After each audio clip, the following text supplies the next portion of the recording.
How's it going, everybody? This is BeatTheBush. Today I'm going to talk about how to save on groceries, not just like on the surface, but nitty-gritty details on all the strategies that I employ. Saving on groceries could be a blind spot for some people because you might think, hey, I'm not going to reduce my quality of life. I need to eat what I eat. But if you look at it purely on a monetary perspective, if you spend $200 versus someone that spends $700, right? This is $500 a month. Over the course of a lifetime, this is like about $1 million, if you invest it instead. So if you have this mentality early on, you can accumulate wealth a lot faster than someone who just spends a lot on their groceries. This video is brought to you by the Hohem iSteady MT2 kit. You might have noticed the angle slightly different and the camera is actually changing as I'm moving along over here. That's because built into the camera, there's another camera that is doing face tracking. There's some AI stuff going on. And check this out. I can stop it from tracking my face if I just go like this.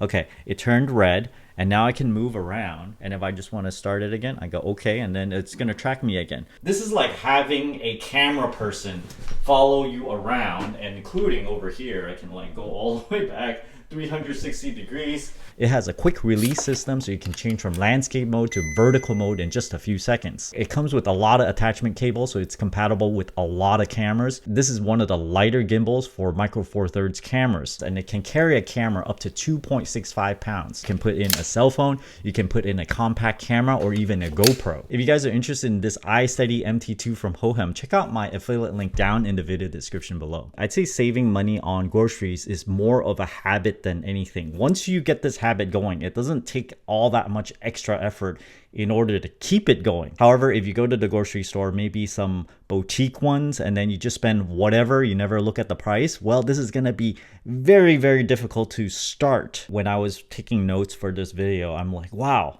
I just have on and on different kinds of strategies on how to save on groceries. And I was doing consulting with a guy. I just didn't have enough time to tell him all this. I hope he watches this video and see, oh, these are the strategies that you employ, and you can look over this video and take notes on each one. Some of the deals that I talk about might not be applicable to your area. So imagine what will happen if, let's say, I transport myself to, let's say, Texas or something, right? I'm gonna start finding deals local to that area. So if you don't have a certain store over here, don't worry, just find the next closest thing. Here we go, 10 strategies on how to reduce your grocery bill. Number one strategy is you buy in bulk whenever it's on sale. I buy a lot of my meats from, let's say, Costco, Safeway, whatever grocery store you have. Whenever they have a sale, it's usually on the front page and you go and buy it. It's really, really good sales once every month or two. So you got to look at the ads all the time. And whenever there's something that jumps out at you, for example, USDA choice ribeye, then when it's like $6 a pound, then I pounce on it and then go, okay, I buy like a giant pack, and I might cut like 1 or 2 servings out to eat immediately so it's fresh.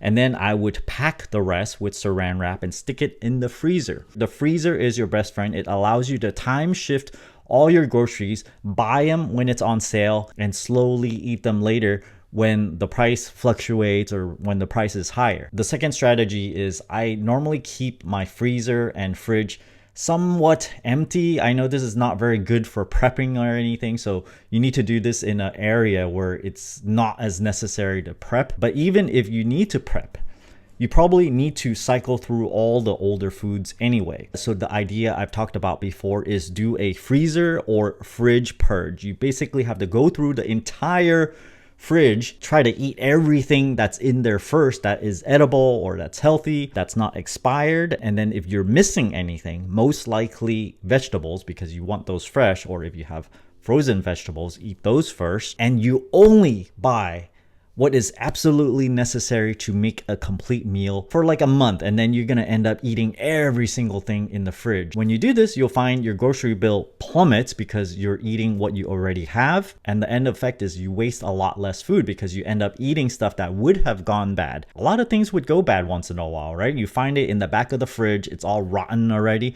Well, these days, that rarely ever happens. Personally, I like to go to Safeway a lot because they give a lot of good deals. You might have a different kind of grocery store near you, and my recommendation to try to get somewhat similar deal is to get on their rewards program and see what kind of rewards they give out. Some grocery stores are better than others, so you might want to explore different grocery store. Check out all their rewards clubs and see which one gives you the best deals. Every week or two, I get one free 1 pound of salad over here, or organic salad blends. This is worth $5, and I just pick one up every single week, and this supplies enough vegetables for me for like maybe a day or two. So it sort of complements what I eat. You might have a boudin bread near you. If you sign up for their club, they give you a free loaf of bread valued up to $5.49. So you can go and get that for free. You know, maybe you don't have to buy bread anymore. You get their free bread instead. A loaf is like $6, so you only have to pay like 50 cents for it. Panera Bread just offered me a free cookie. Panera also have a free drink club once in a while, so you can get free tea, free sodas, but I found that it's a little bit far for me personally, so I no longer get that myself. CVS has their annual membership thing. That's $48 a year, so this works out to be about $4 every month, and you get a $10 coupon on buying whatever that you want. Personally, I just buy almonds, and for $10 I can get roughly 2 pounds of almonds. So this works out to be $2 a pound for almonds, where if I normally buy it at a grocery store, it would have been $6. The fourth strategy is to aim for zero food waste. The less food that you throw away, the less money that you're throwing away. In order to keep yourself from buying too much, like I said, you can do a grocery purge, or whenever they have a really, really great deal, like $5 off of 50 or $10 off of 75, what you want to do is know how much food that you actually need, and don't buy too much fresh food that can go bad. In fact, what you want to do is probably buy a little less than you actually need, and this will allow you some freedom to go out and eat, and then you're not going to have your vegetables go bad one week. One strategy I like to employ, I know this is not for everyone, but I like to buy vegetables like leafy greens for 1 week, and then I like to have a backup, like carrots, some root vegetables that doesn't go bad as easily. It can last probably like 2 weeks or so. So if I run out of leafy greens, I would start working on the root vegetables. This will also allow you, if you're lazy, to not go to the grocery store as often. The fifth strategy is meal prep. I don't actually mean this in terms of buying little plastic lunch boxes and then make your whole meal for the entire week or anything. Personally, I don't like to do this because for meat, I like to eat it within a meal or two. For vegetables, I like to cook brand new vegetables every single meal so it tastes fresh. So my personal strategy is I make more rice than I need. About 3 days worth of rice. Anything longer, it just starts to get old. So whatever kind of starch that you eat, multiply it by 6, and every single time you cook that much, put it in a container, airtight, put it in a fridge, and whenever you need some, you open it up, grab some, microwave it, and you're good to go. Because I'm Asian, I eat a lot of rice, and rice takes a long time to cook, maybe 35 to 60 minutes or so. So you want some that's ready to go, and then you just microwave it. Make sure you don't under microwave it. For rice, I'd say like a half cup portion you need to microwave for like 70 seconds or so that it kind of steams itself, it gets kind of fluffy again. If you're really lazy, you can make maybe 2 or 3 days worth of vegetables in a giant pot, and again, you just take some out, scoop some out, reheat it. So I'm always cooking some kind of meat, salmon, chicken, beef, or whatever, every single meal. The exception is if I make a really giant pot of soup, like oxtail soup or like rotisserie chicken. In those cases, then you can eat it for like 3 or 4 meals in a row. The sixth strategy is minimize buying packaged foods. Packaged foods are actually very, very expensive, pound for pound. There are usually a lot of high preservatives because they want a long shelf life. The exception is probably candies and chocolate, which I sparingly eat. Maybe per meal, I would only eat maybe 2 squares.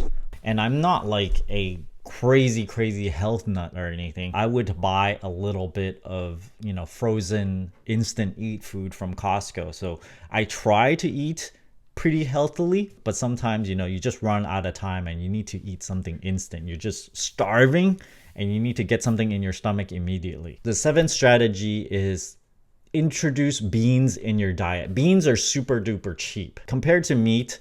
Chicken is like $4 a pound. Beef is like $6 to $10 a pound. Salmon is like $6 a pound. Beans, they're like $2 or $3 per pound, so it's quite a bit cheaper. Here's how I do my beans very easily. You need an Instapot for this. 1 pound of beans, 6 cups of water, shove in 4 tomatoes, peeled, whatever, just stick it in there. It could be canned even. Put in some salt, pepper, cumin powder, and then you cook it on high pressure for 40 minutes. Beans takes a long time to cook, so I feel like an Instapot is essential in making your bean making process as short as possible and as little work as possible. You might want to supplement it with like 2 ounces, 3 ounces of meat, so you have a variety here. Take out 2 servings of it.